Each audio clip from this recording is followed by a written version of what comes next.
नमस्कार, प्रणाम। Radio Saanvi 96.4 megahertz के प्रस्तुति कार्यक्रम स्थानीय सरोकार में स्वागत तथा अभिनंदन करतानी हम कार्यक्रम सब संचालक राजू बैठा। स्थानीय सरोकार कार्यक्रम अपने सब हर एक शनिचर के संझिया के 5 बजे से 6 बजे तक सुन सकेनी। स्थानीय सरोकार कार्यक्रम में हमनी के स्थानीय जनप्रतिनिधि लोग से स्थानीय स्तर से जुड़ल विभिन्न विषय पर व्याख्या विश्लेषण, सवाल जवाब तथा चर्चा परिचर्चा करेनिसन। वही संदर्भ में हरेक हफ्ता जैसन ही आज हमनी के स्टूडियो में दूगो अतिथि लोग के निम्त्याम सन। उ अतिथि लोग हमनी के बानी बारा जिला के परसौनी गाउँपालिका के अध्यक्ष भोला प्रसाद गुप्ता जी और दूसर का अतिथि हमनी के बानी वीरगंज महानगरपालिका 31 नंबर वार्ड के वार्ड अध्यक्ष चुमन दास चौधरी जी। तो हमनी के सबसे पहले बातचीत शुरू करें सन बारा जिला के परसौनी गाउँपालिका के अध्यक्ष भोला प्रसाद गुप्ता जी से। वहाँ के हमनी के साथ जुड़ चुकल बानी, अब हमनी के बातचीत वहाँ से शुरू कर लाऊं। भोला गुप्ता जी, स्वागत बा अपने के कार्यक्रम स्थानीय सरकार में। धन्यवाद।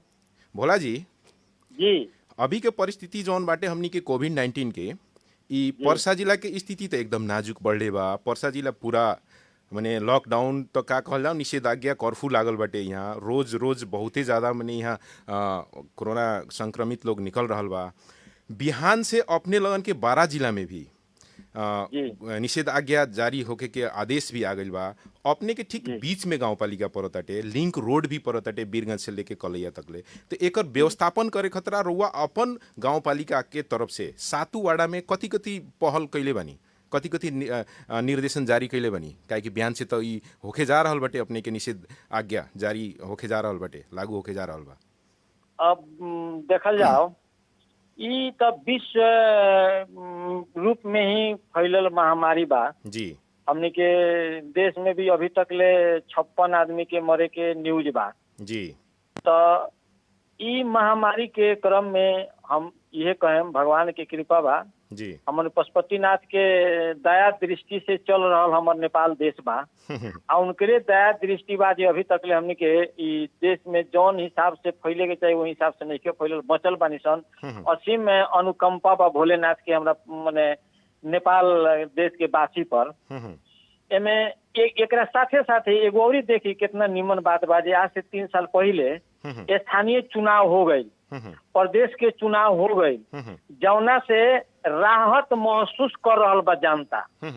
ना तो अपने देखें चाहे अपने के भी सब लोगते हुई आज तक ले ई कोरोना विशेष कार्यक्रम में केंद्र सरकार थोड़ा सा भी पहल ना कैलक जे हम अपना जनता के कौना हिसाब से बचाएं। विदेश से एड आइल और किस्म के सुविधा मिलल तो कैलक कथी उ तो अपने के पीपी किट भेजवा दिलक। तो जहाँ कहीं कहीं कुछ अपने के वीटीएम खरीद के परीक्षण वाला होता, लेकिन परीक्षण जौना रेशियो में होके के चाहिए उ रेशियो में होके नहीं के सकत। तो संजोग हम ऐसे कहनी है जो चुनाव अगर 3 साल पहले हो गई बा तो हर एक स्थानीय तो या प्रदेश सरकार अपन प्रदेश के अपना देश के अपना स्थानीय तो अपना पालिका के देखता। प्रदेश सरकार तो मान ली 10 लाख रुपया के एगो सहयोग कैलक जे 2-3 महीना जौना वाला बंदी भई रहे वो बेरा कुछ राहत के व्यवस्था भइल।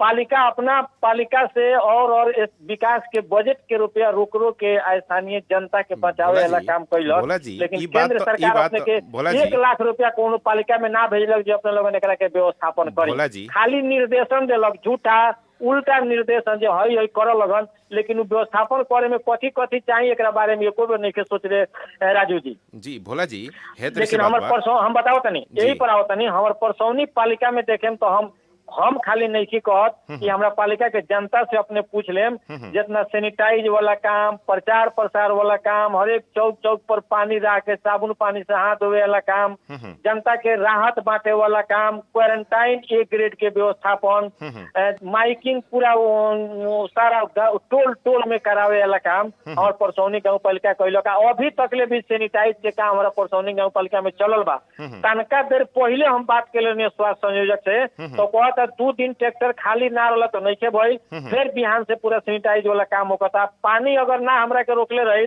तो हर एक टोल में हमरा बुझाता है हर एक 3 दिन के बाद सैनिटाइज वाला काम होई तो राजू जी तो हमारे स्थानीय तौर से जितना होके सके वाला होई उतने नु हम करें। जी भोला जी, अध्यक्ष जी, अब जी जी एमे एमे रुआ जौन मने एगो केंद्र सरकार प्रदेश सरकार ई सब पर रुआ जौन एगो आरोप लगैनी ह, एमे का जी बा कि एकर मूल्यांकन तो समय करबे करी, लेकिन एकदम आज के दिन में जौन बाटे रुआ भी एगो गांव पालिका के सरकार बनी। अब हमनी के देश में 3 गो सरकार हो गइल बा, तो ई सरकार नइखे करत ओके चलते हम ना करेम, ई बात तो बिल्कुल ही ठीक ना होई। लेकिन एकदम एकदम फिर भी रुआ करत तानी कह के कहनी है। रुआ तो जी गांव पालिका में अपने के ग्लोबल सैनिटाइजेशन फंड भी बाटे, यूएन हैबिटेट्स के सर सफाई कार्यक्रम भी कुछ दिन चलल बाटे, अभी ओसे जी कैसन किस्म के प्रभाव पड़ल बाटे, ओसे कुछ बहुत फायदा भइल बा कि ना? एकरा खाली तो भगवाने के कृपा बा आ चाहे ऊ अपने के जौन एकर मने लोग के सचेतना के कार्यक्रम चलावल गईल चाहे जौन जी कार्यक्रम करल गई जौना से भगवाने के कृपा बा पशुपतिनाथ के कृपा नु बा जे अभी तक ले हमनी के पालिका पूरा हिसाब से बुझी जे बचल बा। अच्छा, अभी एक तक ले आदमी अपने के के गांव जमा पालिका भइल में एको आदमी संक्रमित नहीं भइल?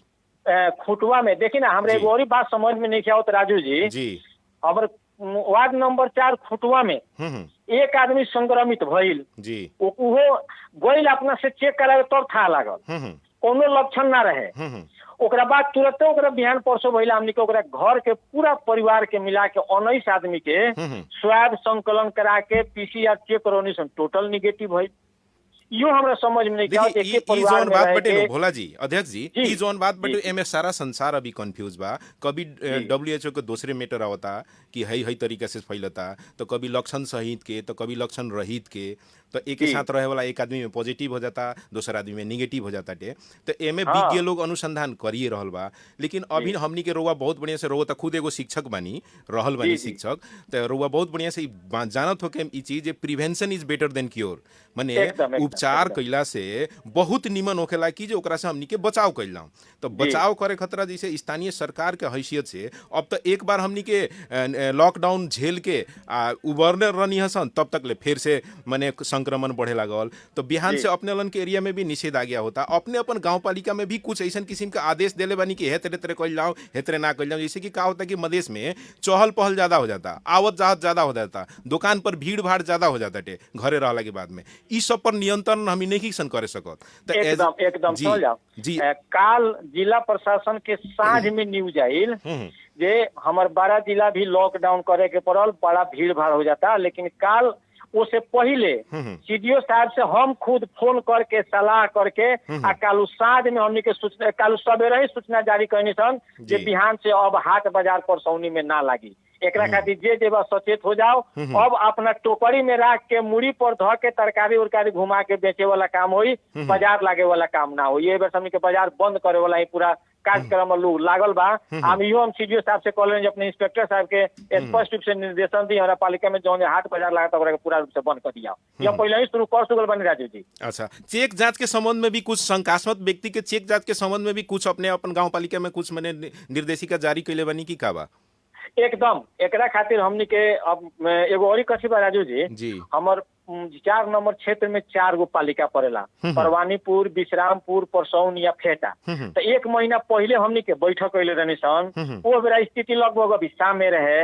वही बेरा में निर्णय कहनी जे ना होगा तो चालू पालिका मिला के आ एगो पीसीआर मशीन हमनी के टेस्ट करे वाला मशीन किनल जाओ, चालू पालिका से वीटीएम किट कीन के आ कम से कम जाओ ना हर एक टोल टोल में 5 आदमी 7 आदमी लोग के यही ना अंदाज से लेके चेक करवा के देखल जाओ जो स्थिति का हुई। लेकिन स्थिति सामने हो गए, जब स्थिति ने बिगड़ल हो तो फिर हमनी के बिहान के प्रोग्राम रखले बनी सन फेटा में, चारू गांव पालिका के अध्यक्ष उपाध्यक्ष बैठ के मीटिंग करे के निर्णय करे के जो अब पर हमनी के अब यो समस्या बा पीसीआर मशीन किनी तो हमरा बुझा तो स्वास्थ्य मंत्रालय से ओकरा खातिर अनुमति लेवे के पड़ी, फिर वो तरफ हमनी के जाम सन। लेकिन अब प्रयास करते हैं जो हर टोल टोल से 5 आदमी 7 आदमी 10 आदमी के देख के आ वीटीएम किट अपने से खरीद के चेक करवावे के एकर पहल हम कर रहल बानी राजू जी। जी बहुत बढ़िया। अगर ऐसा किस्म के हो जाता है तो का होई ओसे कि जे शंकास्पद जे भी व्यक्ति बा तो ओकरा से पता चल जाई कि जे संक्रमण बा कि ना, ओसे संक्रमण ना फैली कह के माने रोके वाला जौन भी साधन सब बड़ा सन, उस साधन से हमने यूज कर सकतानी सन। जी जी एकदम लागल बनिए पर हम जी रउआ लगाए 4 गो गांव पालिका के अध्यक्ष लोग के बिहान बैठक बा। जी जी जी ये संबंध में माने मशीने किने के संबंध में। हाँ ये संबंध में चली ओकरा खतरा अग्रिम अपने के शुभकामना बा कि जल्द से जल्द उ काम रुआ लगन करी। अब हम थोड़ा सा दोसर संदर्भ जोड़े के चाहेम। अपने के गांव सभा हो गइल? जी गांव सभा हमर हो गई, सब अपडेट हो गई जी जी एकदम। लगभग हमर अभी तक सत- एगो और खुशी मने ऐसा बात बा के खुशी के बात कहीं चाहे जहीं कहीं जी। एकरा के अपने लगन भी जनता के माझ में ले जाए के चाही। ई छठा गांव सभा रहलक ह, आ ई छठा गांव सभा अभी तक ले टोटल 10 गते सरकार के निर्देशन आषाढ़, लेकिन हम हर आषाढ़ में 8 गते 9 गते ही नीति कार्यक्रम लेके प्रस्तुत कर जानी, आ 20-22 गते तक ले बजट फाइनल तक अपने को अपडेट हम करवा देवनी, जौना के फल स्वरूप इस साल में माने और पालिका सबके बजट हमरा बुझाता कुछ कम होके आइल बा, लेकिन हमरा पालिका के बजट और साल के अपेक्षा कुछ बढ़िए के आइल बा। कितना आइल बटे थोड़ा सा बता दी जनता के, कितना आइल बा 77-78 के? ऐसे पहिलका हमरा लगे रहा 10 करोड़ 9 लाख, आ अभिकवा आइल बा 77-78 में 10 करोड़ 28 लाख। अच्छा, कुछ लाख बढ़ल बटे जी, कुछ हमर उहे कने कुछ बढ़ गई तो कथी होकेला जे स्थानीय तो संचालन इन 2074 आ नेपाल के संविधान जौन कहता, काहे कि सरकार तो ओकर टोटल विंग्स जौन होला हम फॉलो करे नहीं, जौना से हमरा बजटिंग पर कोनो किसी को असर ना पड़ो।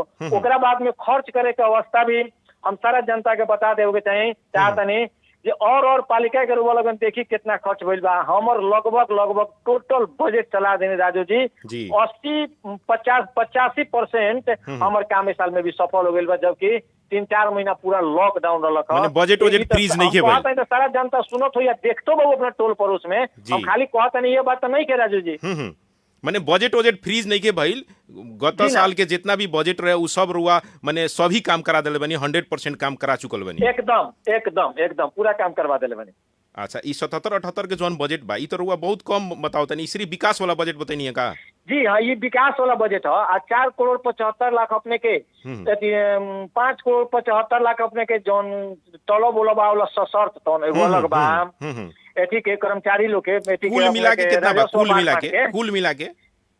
कुल मिला के अपने के 33,75,000 33,75,000 जाना में 13 लाख कुछ रुपया अपने के सशर्त वाला शिक्षा में, स्वास्थ्य में, तो सशर्त वाला ना कहीं हम खाली विकासे बजट बतइने, जौन के सामान्यकरण अनुदान वाला विकास करे खातिर तौन खाली माने कुल बजट अपने के 33 लाख हुए, ओकरा बाद में जौन विकास बजट बाटे तौन 10 करोड़ 28 लाख रुपया रुआ बताइए। जी एकदम जी, एमे कथी प्राथमिकता में पड़नी है ई बार रुआ?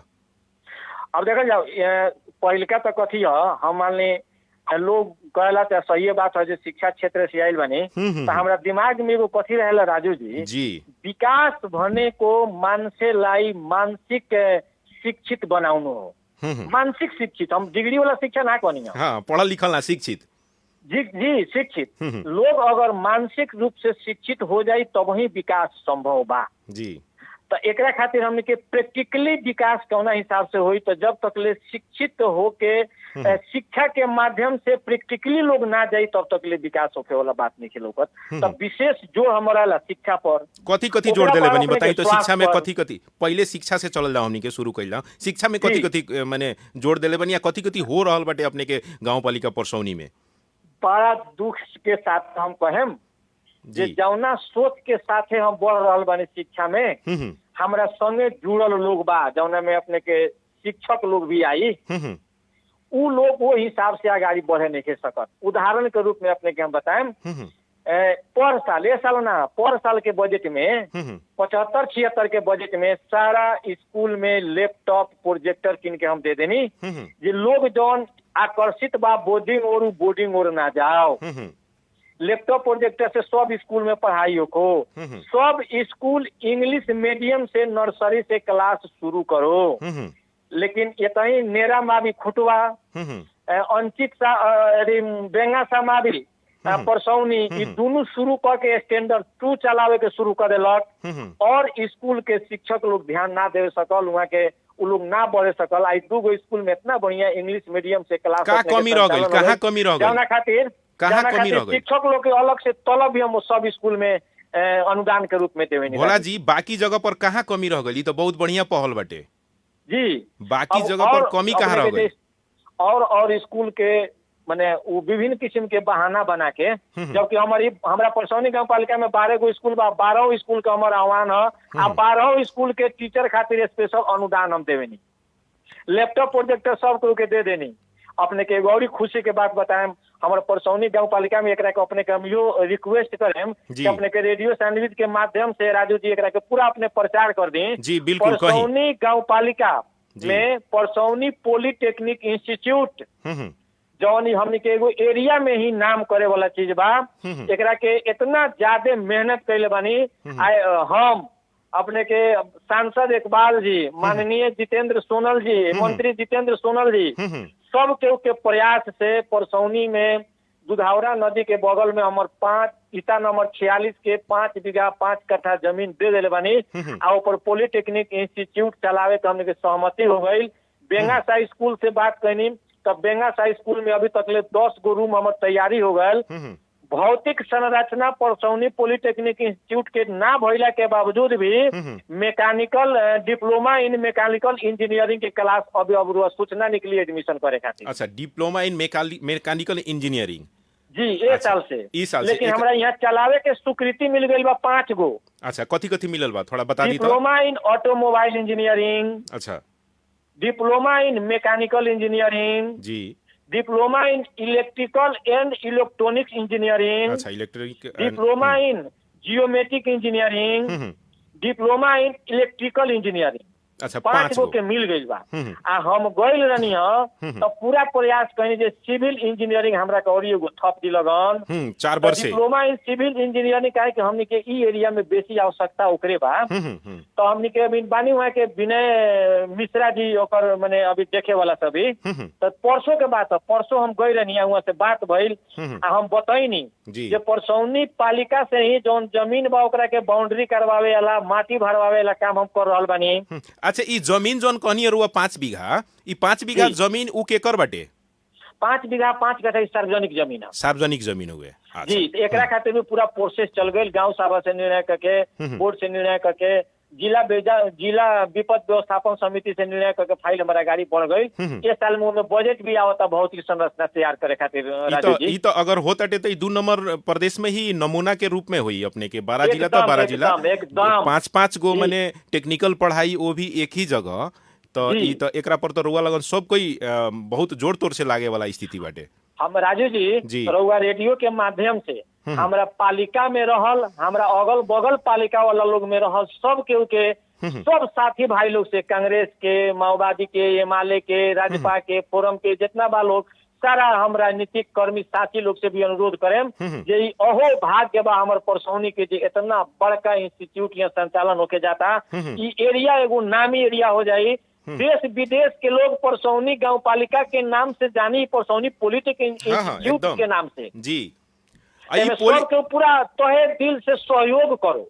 भोला जी, एमे एगो चीज और रुआ क्लियर कर दी, ई जोन डिप्लोमा कहतनी 3 वर्ष है कि 3 वर्ष है? जी जी, एकदम 3 वर्ष हुए। एसएलसी पढ़ला के बाद में जोन एडमिशन होखेला जी उ हुए तो ओकरा बाद 3 वर्ष, ओकरा बाद में 3 वर्ष। काहे कि ई चीज क्लियर हो जाई तो एडमिशन रुआ लगन खोलतनी तो उसे का होई कि जे विद्यार्थी लोग जेकरा पढ़ावे कोई जे एसएलसी पास कर लेले हुई ओकरा बाद में 3 वर्ष जाके उ डिप्लोमा पढ़ी, पांचू एके बार स्टार्ट हुई ना। हमरा कोई ना कहनी है जे मैकेनिकल सिर्फ हुई। स्वीकृति हमर सीटीबीटी से स्वीकृति हो गई बा, लेकिन यह भौतिक संरचना अभी नहीं थे।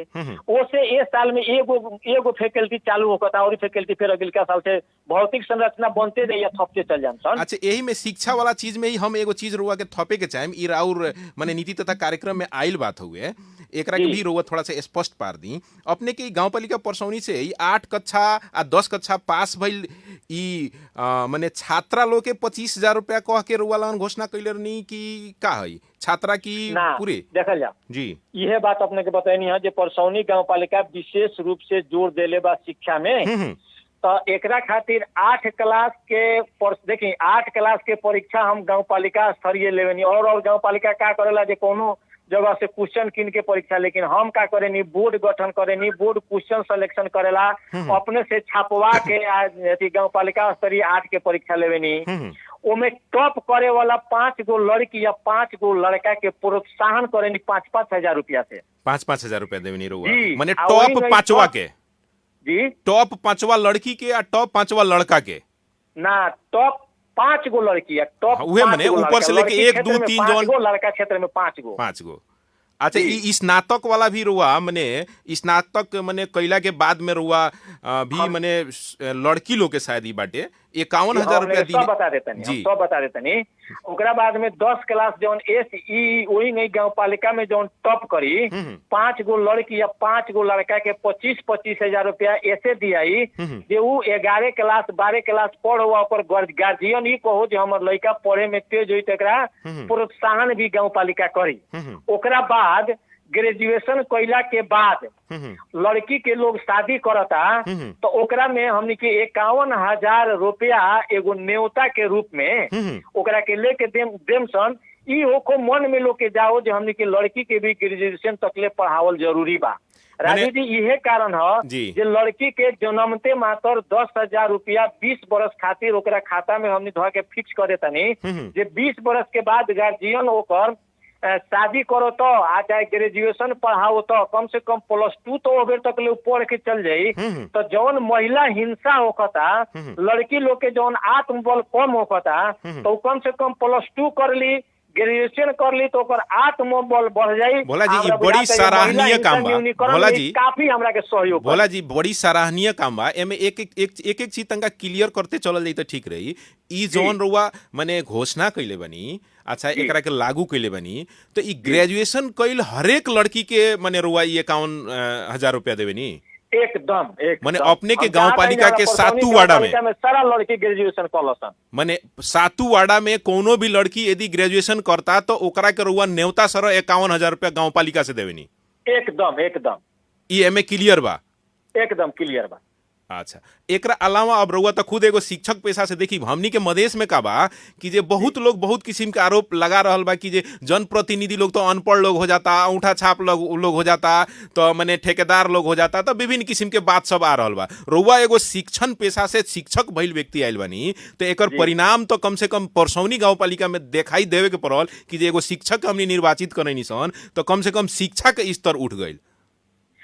एकदम बहुत बढ़िया बात कहनी जी। लेकिन एकरा खातिर अपने से हम कहें अपने के रेडियो के माध्यम से अपना परसौनी गांव पालिका के सारा जनप्रतिनिधि लोग चाहे कोनो पार्टी से होखो लोग सब तो हम एक गो रिक्वेस्ट करें जे 5 गो अंगुरी छोट बड़ बा रउआ मुट्ठी बांध लिया मजबूत हो जाई रउआ लगन हमर हाथ धो के ऊपर उठाई पैर धो के नीचे ना घींची रहा। परसौनी गांव पालिका बहुत आगे ले जाए के हमार लक्ष्य बा। सहयोग हमरा सब पार्टी लोग के साथी लोग के चाहिए। जैसे अपने के शिक्षे में हम कहनी है हमारी परसौनी पॉलिटेक्निक इंस्टीट्यूट खातिर अपने के माध्यम से हम सारा जनता के बता देव के चाहता नहीं परसौनी पॉलिटेक्निक इंस्टीट्यूट खातिर एमएलए के कांग्रेस के साथी लोग हमरा के बड़ा पैर धके नीचे घींचे के चलक है, जमीन पर ना बने देवे के चलक है, लेकिन लोग से रिक्वेस्ट करके लोग से बात करके सीडीओ साहब से बात करके हमारी काम आगाड़ी में पड़ल। राजू जी बाद में मान गइल खलो लोग से रिक्वेस्ट करता नहीं एकदम अनुरोध करता नहीं बाद में मैंने मान गइल लोग सभी दल के नेता लोग सब कोई के सहमति जुट गइल हुए ऊपर मैंने बनावे खतरा पॉलिटेक्निक इंस्टीट्यूट। अच्छा एकरा अलावा एगो चीज हम जोड़े के चाहेम एगो चीज और जोड़े के चाहेम एकरा अलावा अपने के गांव पालिका में स्वाभाविक बात बेटा हमनी तो एगो गरीब प्रदेश में बढ़ले बनी सन गरीब परिवार के लोग भी माने ऐसन बाटे कि जौन अपना आर्थिक स्थिति से लइका के पढ़ावे के ना सकत होई स्कूले ना भेजे सकत होई उ भी स्थिति में बहुत लइका सब बड़ा सन की जे गरीब के लइका सब स्कूले ना जाए सकेला तो ओकरा खतरा भी कुछ माने प्लानिंग कैले बनी कि लड़का स्कूल तक आओ की एकदम। अब देखा जाओ एतियो खेला एडमिशन के समय होखेला त अपना से घूम के हम इहो आह्वान कैले बानी जे कोनो परिवार के ऐसन लड़का बा जौना के ओकर कपड़े किने के पैसा नहीं खे ओकरा स्कूल में भेजे खातिर ओकर किताब किने के पैसा नहीं खे पेंसिल किने के पैसा नहीं खे वैसन का लोग रहुआ माध्यम से हम खुला रूप से फिर आह्वान करता नहीं वैसन के बा जे पैसा के अभाव में अपना ईमानदारी पूर्वक बच्चा के नहीं के पढ़ा सकत पूरा अपना हो से हम ओकरा खातिर करे के तैयार बन चाहे 5 गो 10 गो लइका काहे ना हो। चलिए राउर आह्वान के हम फिर से कह देता नहीं पूरा परसौनी गांव पालिका के जनता लोग भी सुन रहल बा ये चीज ई अपने लगन के अध्यक्ष जी भोला गुप्ता जी आह्वान कैले बानी कि जे आर्थिक हिसाब से कोई भी यदि संपन्न नहीं के दिक्कत बा ओकरा लइका पढ़ावे में तो अध्यक्ष जी से जाके भेंट करी ओकरा चाहे कपड़ा देवे के पड़े चाहे किताब देवे के पड़े चाहे पैसा देवे के पड़े उ सारा दे के भोला गुप्ता जी ओकरा के पढ़ावे लिखावे के तैयार बनी। एकदम एकदम। अब हम थोड़ा सा दोसर प्रश्न जोड़े के चाहेम अपने से। जी शिक्षा वाला प्रश्न में तो हमनी के बतिया लेनी सन, हमनी के समय के पाबंदी भी बाटे अध्यक्ष जी। जी तो दूसर का चीज कथी बा कि जो अपने के एगो नारा भी बा, सबके साथ सबके विकास कह के एगो माने राउर नारा बा कि सबके समेट के लेके चलेम, जी लेकिन जी, एकदम एकदम।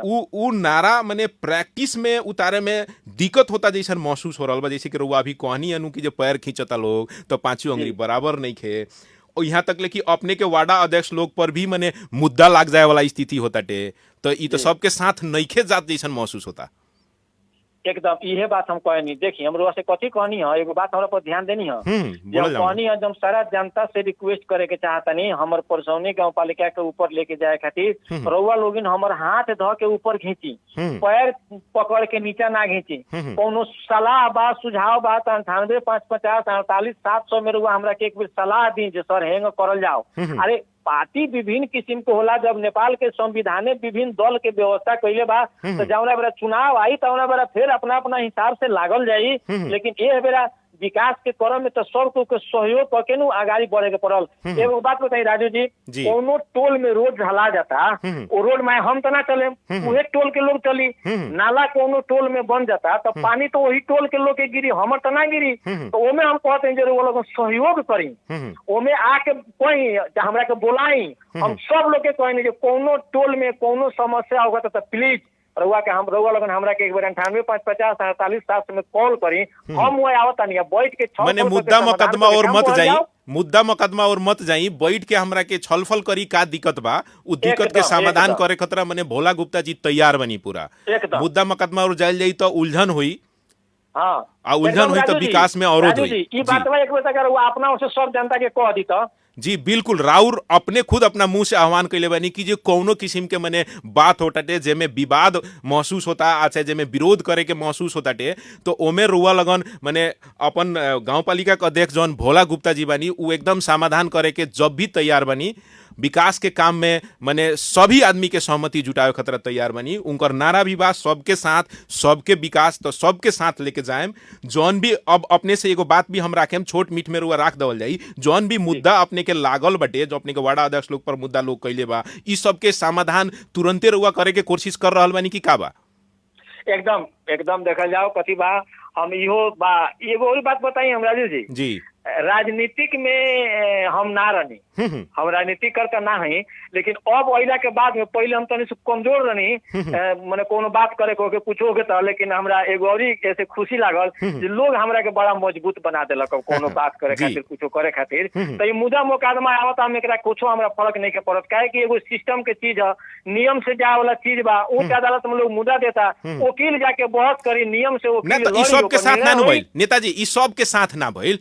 माने राउर जौन नारा बाटे कि सबके साथ में सबके संगे संगे लेके चले के, तो सबके संगे संगे लेके चले के पड़ल जी, है कि ना? सब हाँ एकदम एकदम सबको वही सब कहीं रोशना पहले कनिया जी वो तरफ रोवा लगन ना जाई, रोवा लगन जाई जे सबको मिल के। बोला जी, अब हमनी के कार्यक्रम के अंत और बानी सन, अपने के कार्यक्रम जौन बाटे हमनी के आधा घंटा ही समय दे सकतानी सन रोवा के, तो अंत में अपन गांव पालिका परसौनी गांव पालिका के जनता लोग के बाकी जनता लोग के भी, बारा जिला के 2 नंबर प्रदेश के पूरा देश के जनता लोग के अंत में कथी संदेश देवे के चाहे, छोट मीठ में रख दी। एक एगो बात कहम, ए बेर हमनी के विश्व में कोरोना महामारी से गुजर रहल बानी सन, जौन हमनी के सोशल डिस्टेंसिंग बा ओकरा के कायम करके, मास्क लगा के एकरा के हमनी केंग बचे सकेम सन, ऊपर सारा लोग अपने आप के सतर्क होके के अवस्था बा। हम बात बनाओ कि कुछ ना कहेम, अपने आप में सबको सतर्क होके एकरा खातिर बचो। हमर परसौनी गांव पालिका के सारा जनता से अनुरोध बा, देश के सारा जनता से अनुरोध बा जे ई महामारी से बची लोगिन, आ यही में सकभर एक दूसरा से सहयोग केंग होई, सहयोगात्मक भावना लेके आगाड़ी बढ़ी लोगिन। बहुत बहुत भोला जी, बहुत बहुत धन्यवाद। रउआ अपन हमर मन के बात अपने रेडियो सैंडविच के माध्यम से सारा जनता के, नेपाल के जनता के सुनावे खातिर प्रयास कैनी। एकरा खातिर अपने के रेडियो के दिन दुगुना रात चौगुना उत्तरोत्तर प्रगति होको, ये शुभकामना भी अपने के हम राजू बहुत बहुत बहुत बहुत धन्यवाद। अपन रउआ अपन कीमती समय हमनी के देनी, ओकरा खतरा बहुत बहुत धन्यवाद जी। धन्यवाद। वहाँ के रनिया हमनी के बारा जिला के परसौनी गांव पालिका के अध्यक्ष भोला गुप्ता जी, हमनी के बहुते बढ़िया वहाँ से बातचीत करनी सन, चर्चा परिचर्चा करनी सन विभिन्न विषय पे। अब श्रोताबिन, अब हमनी के समय हो गई बा एगो छोटा सा विश्राम के बाद में हमनी दूसर का अतिथि के साथ में फिर से उपस्थित होबे करम सन। तब तक सुनत रही रेडियो सैंडविच 96.4 मेगाहर्ट्ज।